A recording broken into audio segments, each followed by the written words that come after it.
Nous nous intéressons dans cette vidéo au pétrole, au gaz naturel, au charbon, bref, à toutes ces énergies que l'on appelle les énergies fossiles. Et nous allons nous demander qu'est-ce qui fait qu'elles sont d'origine solaire. Pour cela, il va falloir s'intéresser un peu à ce que sont ces énergies. Qu'est-ce que le pétrole? Qu'est-ce que le charbon? De quoi c'est composé? D'où ça vient? Voilà les questions que nous allons nous poser. Et comme nous sommes dans le nord, c'est au charbon que nous allons principalement nous intéresser. Qu'est-ce que c'est, le charbon? Si vous n'en avez jamais vu, je vous conseille fortement d'aller faire pendant le week-end un petit tour au centre historique minier de Ward. Le charbon, c'est une roche sédimentaire, c'est-à-dire une roche qui s'est formée par accumulation progressive de petits éléments. On oppose ce terme de roche sédimentaire à une roche magmatique qui se forme à partir d'un magma. Donc le charbon est une roche sédimentaire, riche en carbone, exploitée pour servir de combustible. Ça signifie qu'on exploite le charbon pour pouvoir le brûler et obtenir de l'énergie. Riche en carbone? C'est étonnant pour une roche.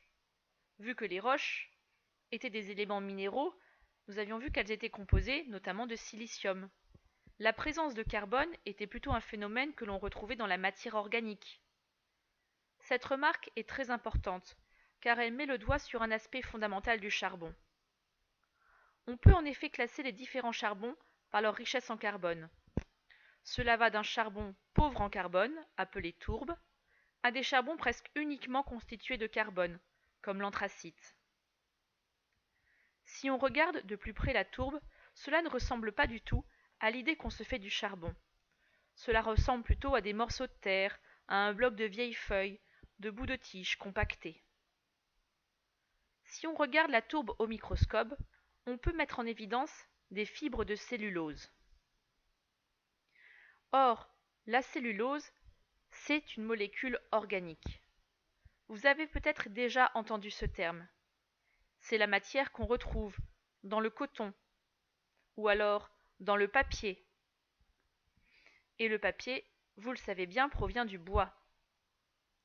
Donc, dans le charbon, on retrouve des morceaux de molécules fabriqués par des plantes. Fabriqués par des plantes qu'on peut retrouver dans des plantes comme le coton ou dans du bois. Comme elles sont fabriquées par des plantes, elles sont organiques et donc riches en carbone. On peut se demander d'où vient le charbon, comment est-il formé et quel est son lien avec les plantes. Pour cela, je vous renvoie à la très bonne vidéo réalisée par le BRGM, organisme public s'occupant des ressources minières. Cette vidéo a été réalisée à l'occasion du passage du Tour de France près d'Orchy. Vous la trouverez sur YouTube, elle est dans les vidéos que je recommande sur ma chaîne, et je vous laisse la regarder.